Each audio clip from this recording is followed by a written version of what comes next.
When I started playing jazz, I learned to find the right notes fairly fast, but everything I played felt stiff without any flow. It seemed impossible to nail the jazz phrasing, and without that, you can't play jazz. It took me almost a decade to figure this out, and this exercise is a huge part of the solution. But at first, I hated it. You probably tried this. You're in a lesson playing through your homework and your teacher gives you a new exercise. But even if you play it right, it sounds kind of bad and seems pointless. And that is exactly how I felt. I only practiced it because it was homework.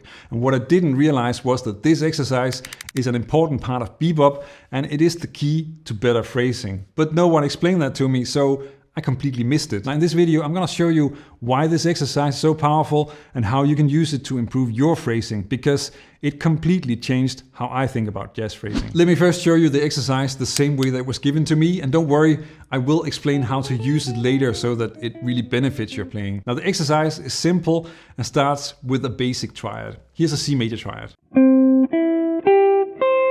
For each note, you add an enclosure, so a scale note above, and then a chromatic note below. Or for the E, then you would have F above and D sharp below, resolving to the E. And that gives you this exercise.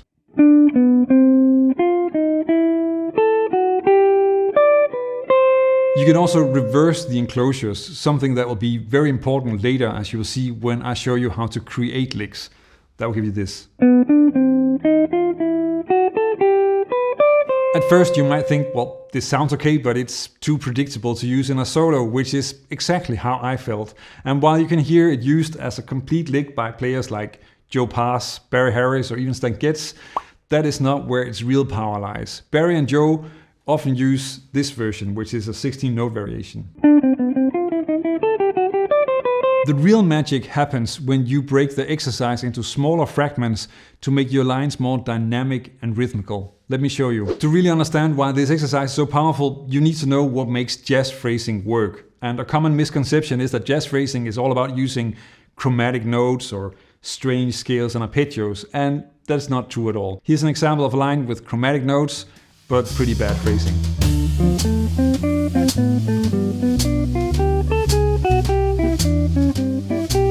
Can you hear how this doesn't flow and sounds kind of heavy? It doesn't sound or feel like jazz. Good jazz phrasing has many elements, but I think three key ingredients are melodic direction, dynamics, and the most important one, rhythm. Now let's break down the bad example. So the melody only really changes direction on the downbeat. So here it's on beat 1, and then on beat 3, again, and again.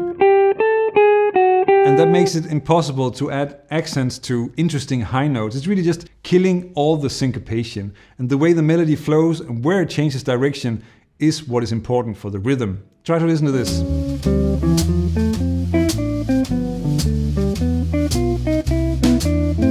This line has so much more life. The melody flows naturally, avoids predictable direction changes on the heavy beats, and creates surprising, interesting phrasing. I'm going to explain exactly why this works in more detail, but I think already just looking at this comparison, you can see the difference in the outline of how the melody flows. In this example, you'll already see how parts of the triad exercise are being used, adding chromatic notes below and diatonic notes above the chord tones of the chord. Now let's break it down. The first three notes actually already form an enclosure around the third of D minor 7, F. And then it continues up the arpeggio, so that's an F major 7 arpeggio. And here you have the first example of the melody changing direction, not on the heavy beat, because the E where it changes direction is in this case on the 3 and. So we're adding some syncopation, some offbeats in there. And G7, first you have a different embellishment, the D between the B and the A, which is just a lower chord tone.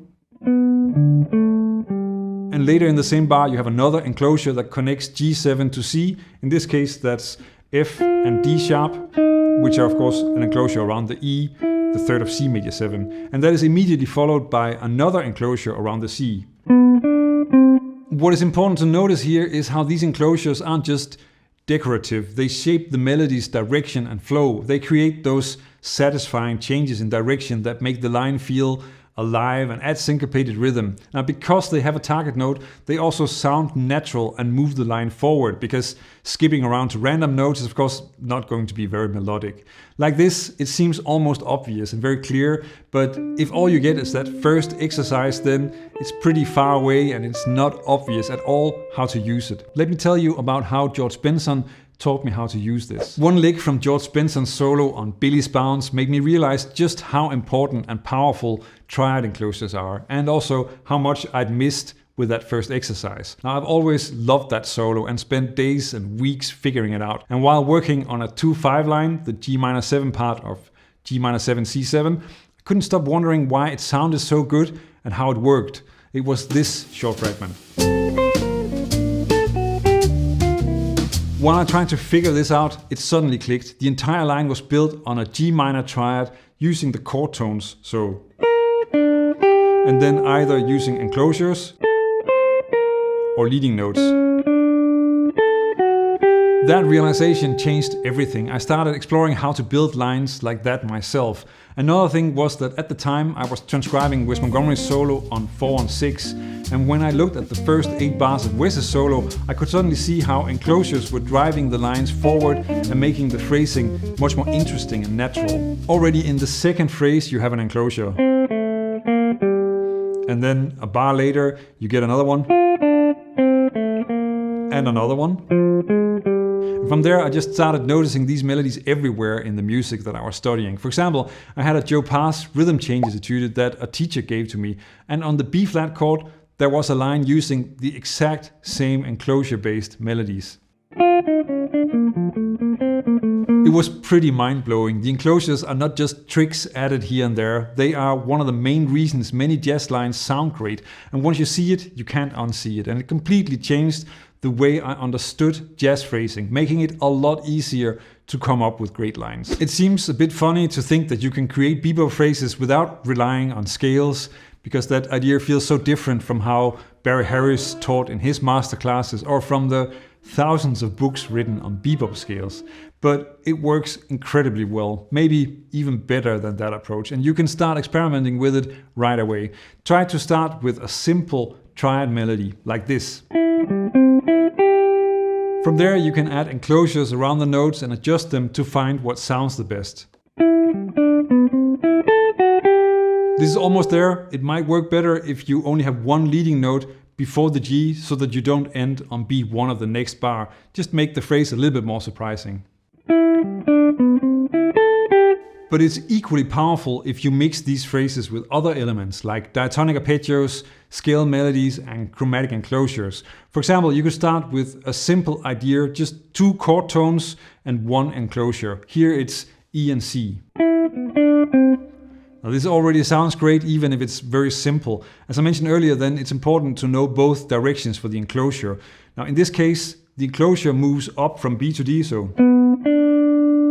And that's against the direction of the melody, which is going down from E to C. And that's actually a part of what makes this more alive compared to using the other direction, which would be this.